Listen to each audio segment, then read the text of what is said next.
primera Bienal data de 1987, obviamente que ese fue, digamos, el acto inaugural.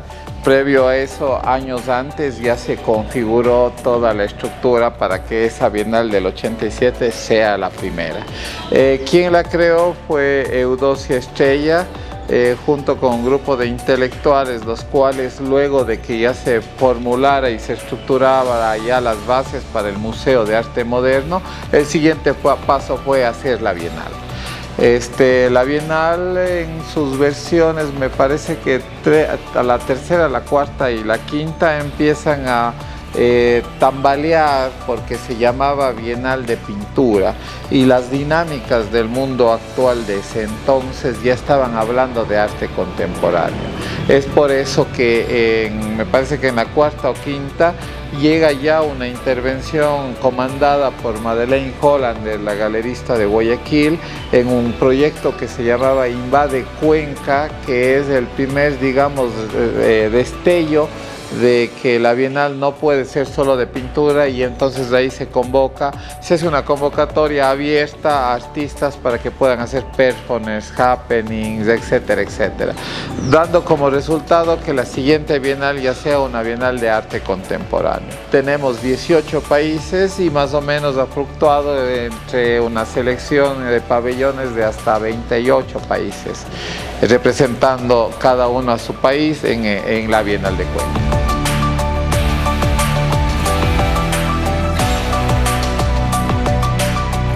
En las primeras épocas, la Bienal hacía una selección por pabellones. Entonces, por ejemplo, el pabellón era por país.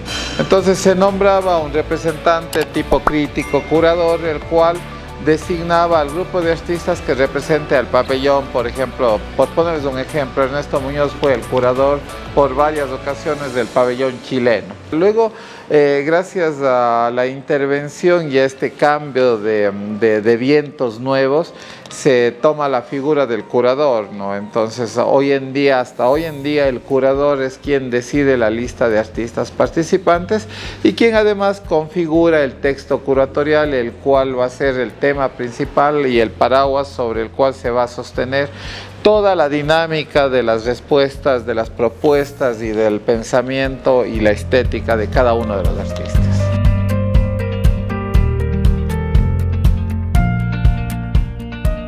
La Bienal de Cuenca es el evento más importante del país, puesto que tiene 36 años de vida. 36 años continuos, a diferencia de otras bienales en el mundo, en donde se han parado, se han frenado, otras han desaparecido incluso, ¿no? Dentro de la misma línea de bienales está ubicada dentro de la segunda más importante de Latinoamérica, no solo del Ecuador. La primera es Sao Paulo. Luego viene en trayectoria, en tiempo y en calidades la Bienal de Cuenca. La Bienal de Cuenca ha tenido una secuencia continua en donde máximo se ha frenado un año y se ha trasladado a los 3 años, en lo peor de los casos.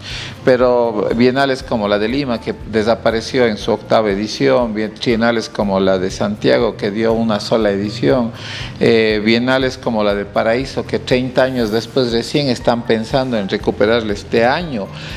Un intento aquí mismo en Ecuador de la Bienal de Quito, que tuvo una edición, y el de Guayaquil, que ha intentado varias veces también sacar su propia bienal. Es decir, todo eso nos hace pensar que es el evento cultural más importante de este país.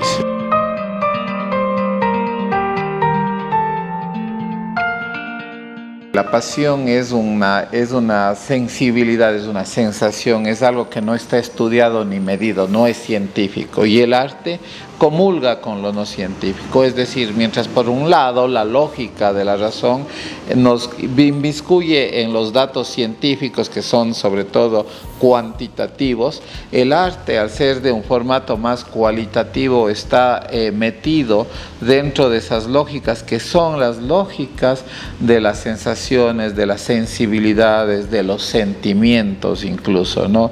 Gerhard Wieland ya decía en un texto suyo que se decía, las razones del arte son las sinrazones del mundo, el odio, la pasión, el amor, la tristeza, son elementos a los cuales se anexa el arte para a partir de ahí generar otro tipo de nosología, otro tipo de pensamiento, que no es ese pensamiento científico, pero que sin embargo en un momento dado genera también una suerte de reflexión sobre el ciudadano o la persona que le aprecia.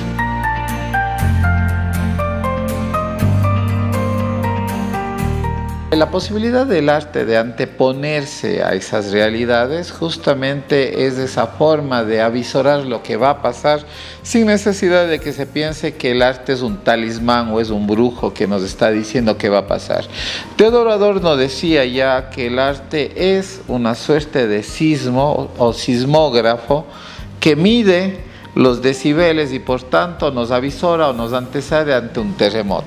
El arte, con sus formas creativas, imaginativas y de lógicas absolutamente ficcionadas, logran a través de ese tipo de creatividad anteponerse a esa realidad para de alguna forma criticarla o también analizarla. Por ejemplo, Leonardo da Vinci ya hizo un submarino antes que existan los submarinos, ¿no? 20.000 leguas de viaje submarino de Julio Verne. Él ya viajaba por el mar sin que haya submarinos. Entonces, ese es un buen ejemplo de cómo entender que el arte, gracias a esa posibilidad de ficción y de no atado a un modelo científico, logra generar y avisorar una realidad futura.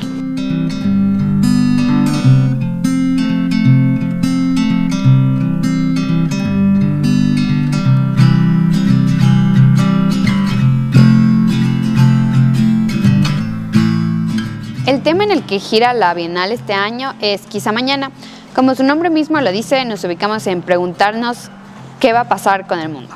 No es solo una pregunta de esperanza, pero también se puede colocar en ese lugar, en el preguntarnos, quizá mañana las cosas pueden cambiar y quizá mañana no. Alrededor del mundo estamos viendo guerras, el país mismo está viviendo una, entonces toda la Bienal, todas las obras que tenemos aquí expuestas y en todas las sedes giran alrededor de la temática de violencia, de migración, de comunidades, de identidad, de cómo las sociedades van cambiando y cómo la violencia se va apoderando de muchas de ellas, haciendo que fenómenos como la migración se hagan presentes no solo en pocos países, sino que ya sea un fenómeno a nivel mundial.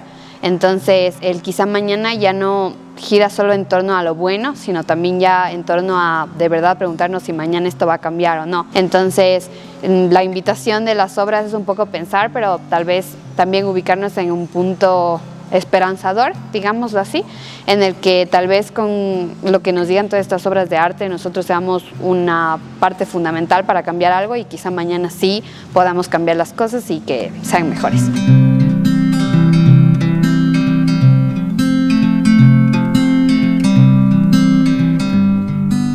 La artista mexicana proviene de Sinaloa y en el pasado ya había ganado la Bienal de Cuenca en el año 2002, precisamente con una obra que evoca muchísimo lo que es la línea de trabajo del artista, pues ella trabaja buscando posicionar la violencia en el discurso público.